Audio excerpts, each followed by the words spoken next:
I'm going to talk about a couple of things. One is what I see going on campuses. I've been speaking on campuses for the last several years often about education, but more and more often about the war and about organizing against the war. And I think I'll draw on last week. I was at Monmouth College for a day, which is in Western Illinois, a small liberal arts school, and I was invited to be part of a series that they call Interesting Person. And they have the freshman class. They have 6 people come for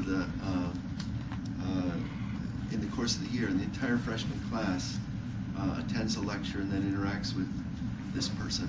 And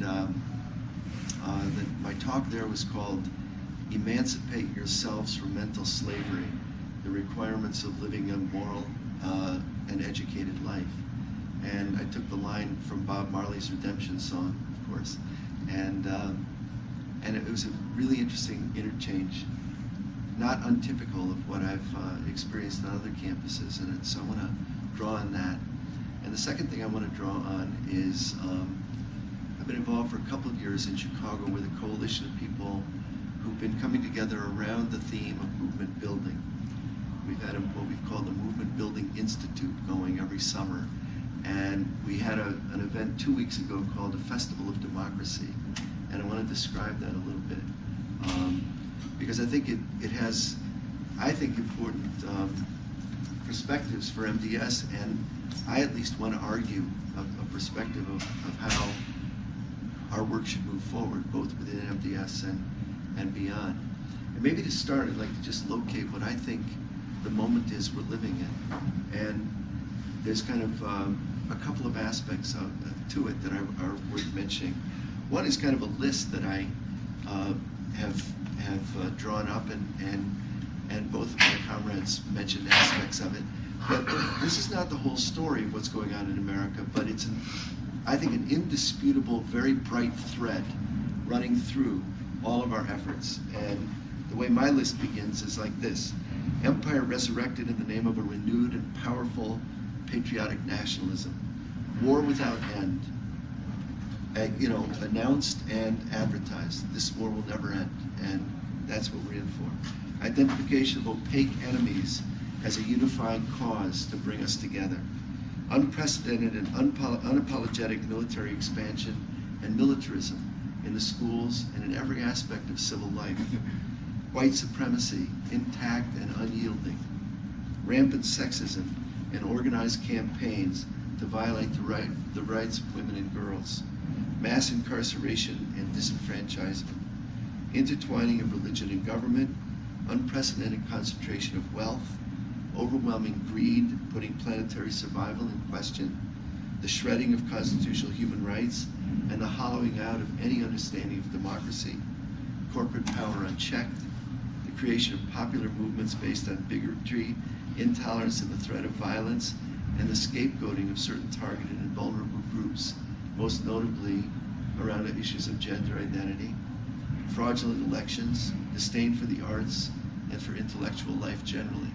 And I'll stop there so we don't all get completely depressed. And as I say, it's not the only story, but it's a story that has to be raised up and put together in a way that we can see that planetary survival and war without end and the targeting of gay and lesbian and transgendered people, all these things are part of a package. They're not separate things. And so when Tom talks about finding ways to link a multi-issue forward thrust, that is something I think we have to understand. The other thing that I want to note about the moment we're living in is that we're about to see the carnival of the national election come to town. Whenever the carnival comes to town, people like us are either depressed or unprepared for what's going to happen.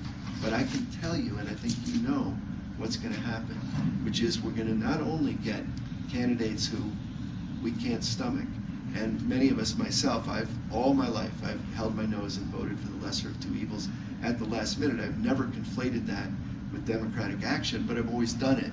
My wife has never voted, and she finds it, appalling. and I have to fight with her every year to show her that voting matters. It is a democratic right. It is something that we want.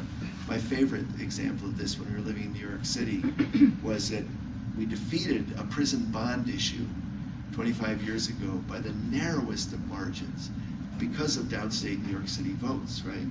And Governor Kerry, and I said to Bernadine, see, I voted, my vote counted.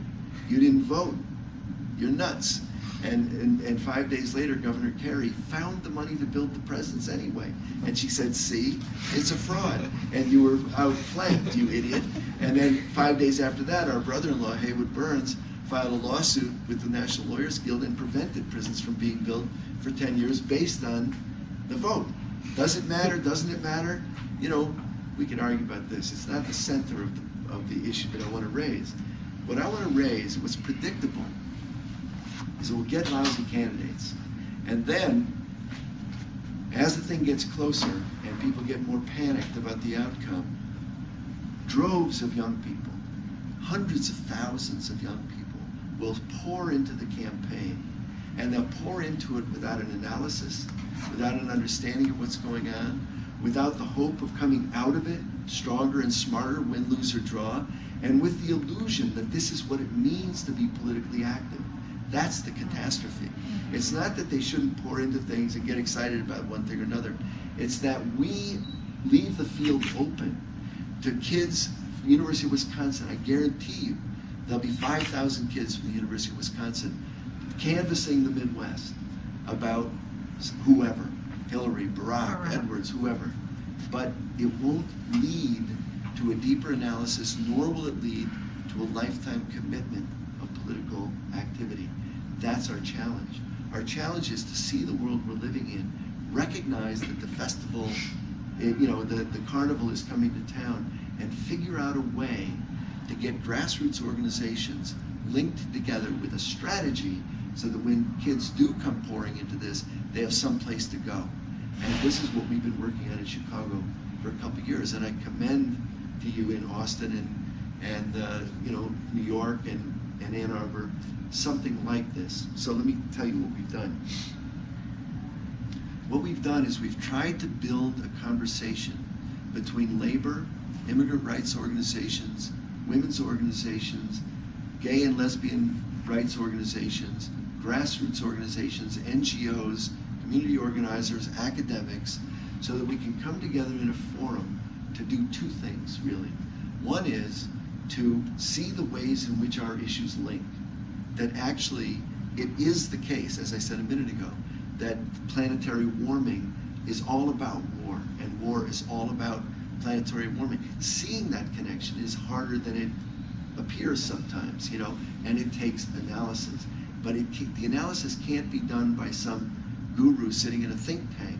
The analysis has to be done through this kind of, in my view, through this kind of conversation among activists and among people who are mobilizing around issues. So this was the Festival of Democracy was very much based on that idea. So we had Rashid Khalidi from Columbia University, who's a brilliant Palestinian scholar and important, thinker about the Middle East. We had Rashid in conversation with Salim Muwakil, who's a local journalist and very involved in fights against racism and other domestic issues. And it was linking those conversations that made that hour, in particular, for example, very powerful. So I'm naming the moment we're in, and let me just say a couple of other things about what I think is required.